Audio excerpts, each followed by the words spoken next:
자, 계속해서 인사이드 부산 이어갑니다. 부산시의회 서지연, 이준호 의원 두 분과 함께합니다. 두 분 안녕하세요. 안녕하십니까. 네, 반갑습니다. 자, 오늘은 2030 월드엑스포 결과 짚어보고요. 부산시 내년도 예산안 심사가 진행 중이라고 하는데 예산안 심사까지 함께 얘기 나눠보죠.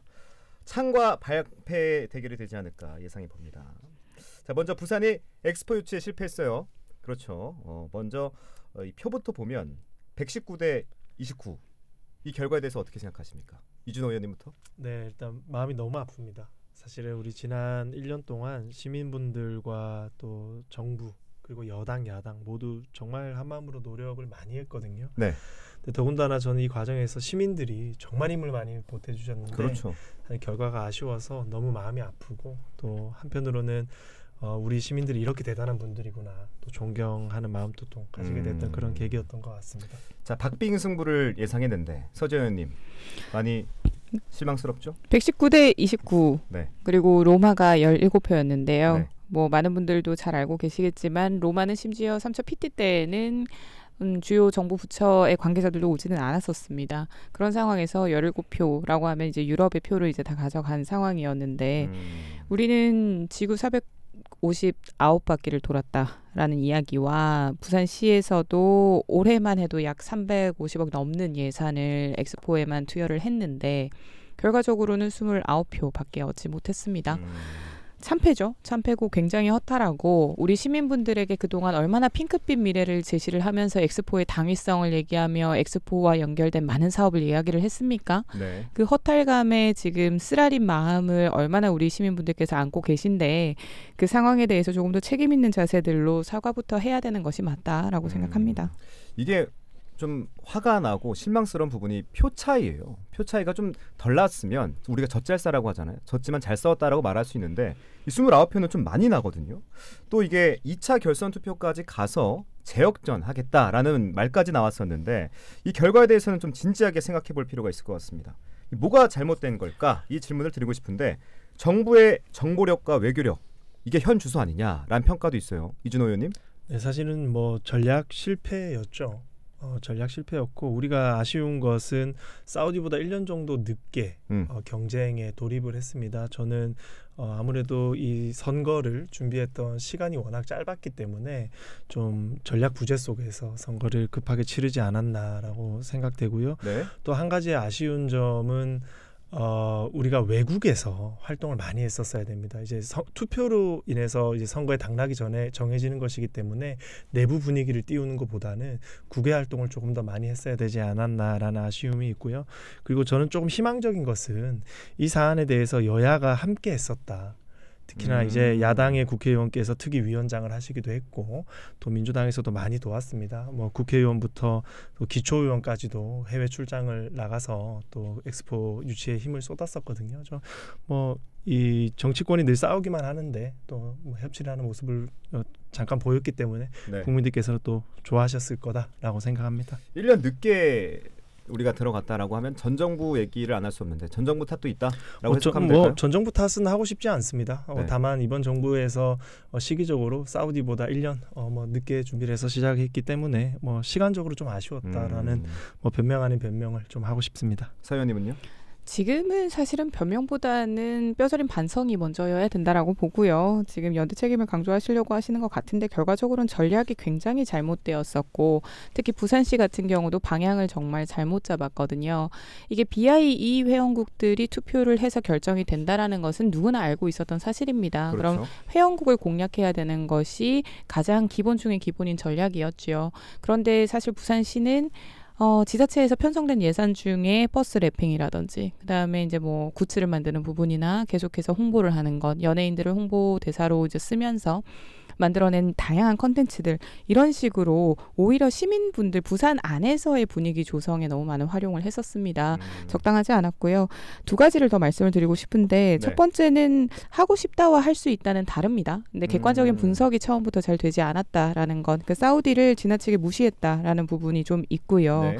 굉장히 지금도 오일먼이라는 이야기를 하면서 비하하고 있지 않습니까? 이것은 2016년에 지금 빈살만 왕세자가 왕으로 이제 즉위를 하는 2030년을 향해서 비전 2030이라는 국가의 그 계획이 있었습니다. 사우디 자체에. 네. 그러니까 전 세계 이제 리더 국가가 되겠다라는 걸 공표하는 그 전략이었고 거기 중에 하나가 전략 중에 하나가 엑스포가 하나가 들어가 있었습니다. 이제 그런 부분을 전부 다 무시하면서 단지 오일머니 때문이다라는 것은 그 사우디아라비아 자체에 가지고 있었던 절실함과 국가 비전 자체를 무시하는 부분인 것 같아 좀 안타깝고요. 두 번째는 목불간첩의 자세죠. 남의 약점 보다 자신을 좀 살폈어야 하는데 그렇지 않고 계속해서 희망 고문만 하면서 이제 우리나라의 좋은 식으로만 모든 걸 해석해 오지 않았겠습니까? 로마에 대해서도 그랬고 사우디가 월드컵을 하기 때문에 우리한테 유리할 것이다라는 그런 예측을 내놓기도 했었고 네. 정확하지 않았습니다. 그래서 전반적으로 우리가 너무 안일하게 가능하다라는 그 희망적인 내용을 사실처럼 둔갑시켰던 것이 굉장히 안타까운 사례입니다. 네. 제가 피가 날 것 같은데요. 날카로운 창이었습니다. 그런데 아까 뭐 이 의원님께서 말씀하신 게 여야가 함께했다라는 이 희망도 있었고 또 열심히 했다. 또 부산을 세계 곳곳에 알렸다라는 이 긍정적인 평가도 있습니다. 그런데 이 PT를 보면 싸이의 강남 스타일이 나오고 좀 옛날 방식의 전략 아니었냐 이런 평가도 있거든요. 근데 의원님. 제가 서 의원님 말씀부터 좀 말씀을 드리면 네. 말씀하시는 게 뭐 정부에서 다 뭐 잘못했다 이런 말씀인 것 같아요. 물론 정부도 잘못했고 우리 대통령께서도 진심 어린 모든 게 제 탓이다라는 사과를 했죠. 그런 리더로서의 자세를 보여주셨죠. 하지만 민주당도 그 엑스포 특위 위원장이 민주당 국회의원이셨어요. 네. 그리고 제가 아까 말씀드린 것처럼 국회의원부터 기초의원까지 민주당 의원님들이 다 해외에 나가셔가지고 세금으로 나가셔가지고 열심히 엑스포 유치 같이 하셨습니다. 그런데 엑스포 탈락하니까 이렇게 정치적인 공격을 하는 거는 마치 앞에서는 엑스포 유치를 기원하면서 속으로는 엑스포 떨어지기를 바랬구나. 정치를 위해서. 결과가 나오고 난 저는 이후로. 민주당이 정말 엑스포를 진심으로 되기를 바라지 않고 있었구나. 왜 이렇게 신나서 공격하지? 이런 생각이 좀 드는 것 같습니다. 그리고 강남 스타일 같은 경우는 네. 사우디 같은 경우에도 이제 리야드에서 하는 행사지만 뭐 알나스르에서 뛰는 호날두 선수나 이런 선수 셀럽들을 등장시켰거든요. 저는 그 전략에 대해서는 그 나라에서 가장 유명한 사람을 내세우는 전략이 저는 적합하다라고 생각합니다. 시민분들이 굉장히 허탈하신데 오히려 더 상처를 찌르는 상황인 것 같아요. 그러니까 61조 경제 효과라는 이 2030년 엑스포가 되어야 부산이 발전을 한다는 이런 식으로 계속해서 시민분들의 기대 심리를 다른 사업들도 많은데도 불구하고 계속해서 엑스포로만 모든 걸 귀결했던 것은 바로 국민의힘입니다. 그리고 부산시 자체도 모든 사업에 엑스포를 넣어야지만 사업이 진행이 될 수 있게끔 만들어 왔었고요. 이제 그 부분에 대해서는 뼈저리게 아파하시고 다른 사람들의 책임을 이끌어내려고 하시는 게 아니라 스스로가 반성을 해야 되는 게 가장 맞고요. 정부의 정보 부재는 비판받아야죠. 사우디아라비아가 119표 받지 않았습니까? 네. 122표 받을 거라고 처음에 자신을 했었습니다. 그리고 PT 할 때에는 마지막 PT에는 130표라고 자신을 하긴 했었는데 실제로 투표를 했었던 그 비중을 보면 정확하게 맞췄습니다. 그 세 가지 국가 브라질, 코소보, 그다음에 카메룬이 분담금을 내지 않아서 표를 이탈을 하긴 했는데 정확하게 급수를 합하면 122표였습니다. 사우디아라비아도 가지고 있는 이 100%의 정보력을 대한민국이 가지고 있지 않았다.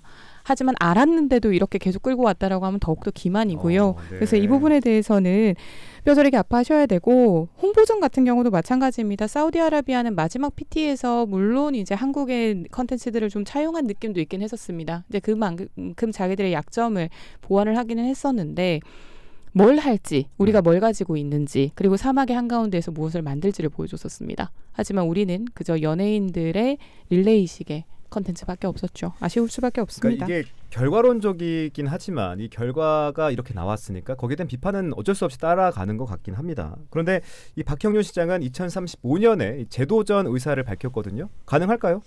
네, 제도전 저는 개인적으로는 해야 된다고 해야 된다. 봐요. 이제 평창 올림픽 같은 경우도 우리가 네. 3수를 했었거든요. 그리고 아시안 게임 또 재수를 했었고요. 평창 또 그 3번의 과정 동안 정말 힘들었지만 결국에는 성공을 했고 또 20조라는 경제 창출 효과를 결국에는 저희가 해냈습니다. 엑스포를 시작을 우리가 했기 때문에 네. 당연히 끝까지 가야 됩니다. 제가 좋아하는 말이 정주영 회장의 말씀인데 네. 시련은 있어도 실패는 없다. 우리는 끝까지 해야 된다라고 생각하고요. 저는 민주당이 참 아쉬운 부분이 네. 평창올림픽에 우리가 3수를 하면서 정권이 바뀌었지만 야당이든 여당이든 이 실패에 대해서 정부를 공격했던 전례는 없습니다. 국가와 국민 여야가 한마음으로 도전했었기 때문에 평창에서 2번이나 실패해도 정치적 공격을 하지 않았던 것이죠. 그런데 마치 엑스포 떨어진 것을 기다렸다는 듯이 이렇게 정치적 공격을 하는 이 태도는 저는 좀 민주당이 좀 많이 변질된 것 같아서 좀 마음이 안타깝습니다. 네, 제도전에 대한 서지현 의원님. 뭐 생각은요? 제도전은 할 수 있다고 봅니다. 다만 방금 이준호 의원님께서 굉장히 말씀을 잘못하신 게 어떤 정부가 점이죠? 이런 식으로 시민들을 동원하고 지자체의 비전이 단 하나인 것처럼 선동을 했었던 사례는 없습니다. 평창올림픽을 열지 못한다고 해서 평창이 그 경제 효과를 누리지 못하고 그래서 우리 시민분들의 힘이 들어가지 않으면 안 된다라는 식으로 선동한 적은 없었거든요. 이제는 재도전을 한다고 하더라도 다른 방법으로 해야 할 것입니다. 지금 이 방법은 잘못되었다라는 것이 나왔기 때문에 불필요한 예산을 쓰거나 조직을 과다하게 이용을 해서는 안 된다라는 점, 국가 사무에서 외교적인 역할로 충분히 해결을 해야 한다라는 점, 다른 국제 행사나 국제 회의를 유치하듯이 그렇게 진행을 해야지 이런 식으로 시민들을 모두 동원해서는 안 된다라는 점을 좀 반복을 말씀을 드리고 이제는 조금 더 명확하게 네. 부산시가 집중을 해야 하는 해양, 물류 그리고 이 산업에 대한 전환에 집중을 좀 하면서 시민의 삶, 복지 이곳에 더 신경을 써야 한다라고 봅니다. 여기에 대한 연장선으로 이 가덕도 신공항, 북항 재개발, 산업은행 이전 차질 없이 진행될 수 있을까요? 물론 엑스포에서의 긍정적인 면 중에 하나가 네. 가덕도 신공항에 대한 조기 개항에 그렇죠. 대한 결정을 이끌지 않았습니까? 네. 현 정부가 그 부분은 굉장히 크게 빠르게 결단을 해줬기 때문에 이 조기 개항에 대한 부분이 어쨌든 국비가 시작이 되면서 진행이 될 수 있을 텐데요. 좀 더 우리가 그렇다면 가덕도 신공항에 대해서 2035년에 재도전을 한다라고 한다면 더더욱 활주로에 대한 확장 부분이라든지 또 화물 물류에 대한 부분을 확장을 얘기를 하면서 그 근거를 더 철저하게 마련해서 더 완성도 있는 가덕도 신공항을 만드는 데 집중을 할 수 있을 것이라고 보이고요. 네. 북항 재개발 같은 경우도 2차까지는 모두 예타가 면제가 된 상황이고 통과가 된 상황이라서 순차적으로 개발을 할 수 있을 것으로 보입니다. 의원님. 네, 이제 서 의원님이 비전이 단 하나인 것처럼 시민들을 선동했다라고 말씀하셨는데요. 네. 엑스포만 이야기한 것은 아닙니다. 산업은행도 물론 민주당이 지금 맡고 있어서 이전이 안 되고 있지만 산업은행도 이야기하고 있고 경남 부산 행정통합도 이야기하고 있고요. 그리고 뭐 세세한 면에서 치수원 다변화를 포함해서 여러 수십 가지 비전들을 같이 제공하고 있습니다. 선동이라는 이야기를 하셨는데 정말 국민들께 진보정당 보수정당 어디가 선동을 하는지 물어보면 답이 나올 것 같아요. 선동이라는 말씀은 저는 조금 적합하지 않다고 생각하고요.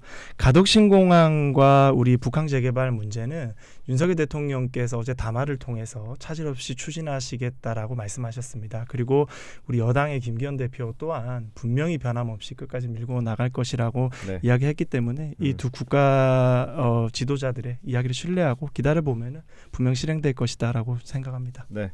자, 엑스포 얘기는 여기서 갈무리하고 짧게 이 내년도 부산시 예산안 심사 중인데 눈여겨보고 있는 부분들이 있습니까? 서 의원님부터. 우선은 23년도 총 예산 같은 경우가 재정 총량이 23.9조입니다. 교육청까지 포함을 해서요. 그러니까 저는 뭐 일단은 우리 시민 민생에 가장 좀 밀착이 되는 사업들을 잘 지켜보겠지만 네. 그에 반대로 이제 고령화나 환율 변동이나 이제 유동성을 좀 확보해야 하는 상황이기 때문에 좀 유사 중복되는 사업이나 전시성 사업 같은 경우는 좀 철저하게 삭감할 수 있도록 볼 예정입니다. 의원님은요? 네, 지금 1분 정도 뭐 남았습니다. 심의 중이라 가지고요. 이거를 뭐 심의 중인 사항을 자세하게 밝힐 수는 없지만 저는 좀 이번 예산에서는 박형준 표 좀 디테일이 있었다. 장애인분들에게 무료 급식이 제공됩니다. 앞으로. 네. 그리고 장애인분들 같은 경우에는 구강진료, 치과진료 하는 게 굉장히 어려웠거든요. 전신 마취를 해야 되니까요. 네. 그 비용이 지원됩니다. 그래서 이렇게 굉장히 사각지대에 있었던 그런 분들을 보듬어 줄 수 있는 그런 마음 따뜻한 예산들이 좀 포함되어 있었다라고 저는 총평하고 싶습니다. 근데 이 시민들이 알아야 이걸 받을 거 아니에요. 혜택을. 근데 예산이 어디 쓰는지 잘 모르는데 어떻게 좀 알릴 수 있을까요? 네, 뭐 부산시의회에 방청 신청하셔가지고 상임위원회를 들어오셔서 들으셔도 되고요. 네. 또 모니터링 단을 운영하고 있어요. 그래서 예산이나 시정을 시민들께서 모니터링할 수 있는 그런 제도도 이게 쉽지가 않던데요. 모니터하는 게 어떻게 봐요? 실제로 본인이 수의 당사자가 되지 않으면 모르는 경우가 많습니다. 이제 일단 그 관심을 분으로 가져야 문의를 되네요. 해야 되고 관심을 가지셔야 되고 장애인 많이 늘었다고 하시지만 실질적으로 장애인 목욕탕 예산은 또 이번에 아예 삭감이 됐거든요. 그래서 이제 그런 부분은 본인들이 대상들이 체감을 하시면서 이에 대한 내용을 알 수 있기 때문에 우리가 좀 더 홍보에 신경을 쓰도록 하겠습니다. 두 분께서 좀 더 신경 쓰셔야 될 것 같아요. 그래서 부산 시민들이 다양한 혜택을 받을 수 있도록 두 분께서 더 힘차게 뛰어주시길 부탁드리겠습니다. 자, 오늘 월드엑스포 결과랑 예산안 심사 나눠봤습니다. 두 분 오늘 말씀 고맙습니다. 감사합니다. 감사합니다. 네, 저도 여기서 인사드리겠습니다. 지금까지 이슈인사이드 국제리였고요. 내일도 오후 5시에 찾아뵙죠. 함께해 주신 여러분 고맙습니다.